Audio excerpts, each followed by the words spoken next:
Would you ever take a job in which you didn't know the responsibilities or duties that you were supposed to have within your position? In a research conducted by the United States Electoral Commission, 54.1% of the American population participated in the 2016 presidential general elections.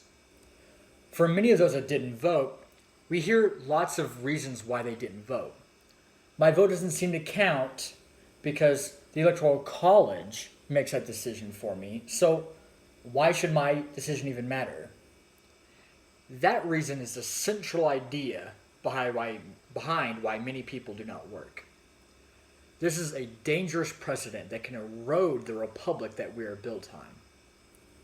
As someone that is a history education major, a political enthusiast like myself, and someone that strives to live the civic duty of voting, I feel it is my responsibility to help educate others who may be unfamiliar with the Electoral College, what it really is, what its purpose is, and how our voices can be utilized. I will explain the Electoral College in this same pattern, being able to explain what the Electoral College really is. Why is it so necessary and important? How does the process work? And how your voices play that role. The Electoral College is a body of members that are chosen to vote for the president based off of who the people select per state. Now, in the Electoral College, there are a wide variety of people that can be selected. They can be judges, other politicians, donors, a wide variety of people that can be chosen. These electors are initially chosen within their own parties, the parties that have a presidential candidate that they are running. For example, in 2016, the Republicans had Donald Trump running. They selected Republican delegates that would represent each of their states on behalf of the people that vote there. For that time, they would be able to be ready at whatever moment the state votes for. These electors are selected through each party and prepare for their election after the popular vote. These electors then vote based off their state when they find out of their popular vote. For example, the state of Utah has 6 electoral delegates. That's based off the 4 House of Representatives that they represent and the 2 senators. That is where we get the numbers for each state. Utah, as usually going mostly Republican, wins the 2020 election and it goes to Donald Trump.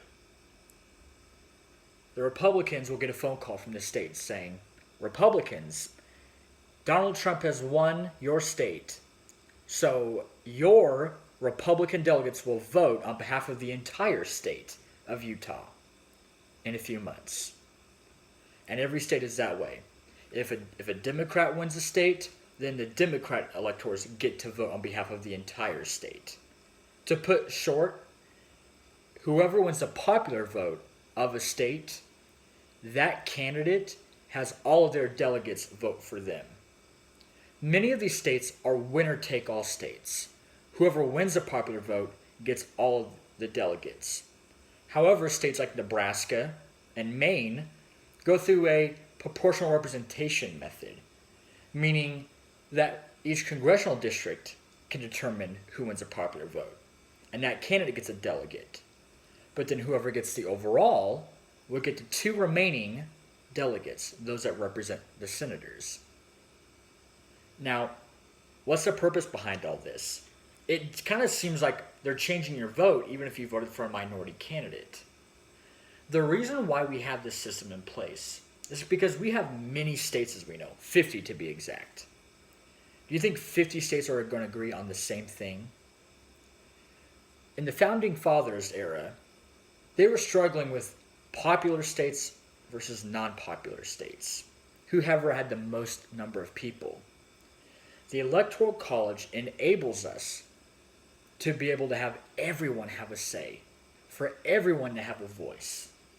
All states will be heard.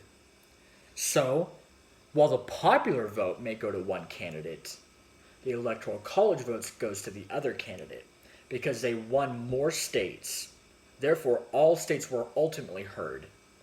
We've seen this happen in the 2000 election between Al Gore and George Bush. We've also seen this happen in 2016 between Donald Trump and Hillary Clinton. When you vote, you're not voting just for a candidate, you're voting for the party that you select.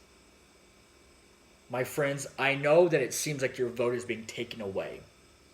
But what ultimately is happening is it's enabling everyone to have a voice, to have a say, to be able to choose their next president.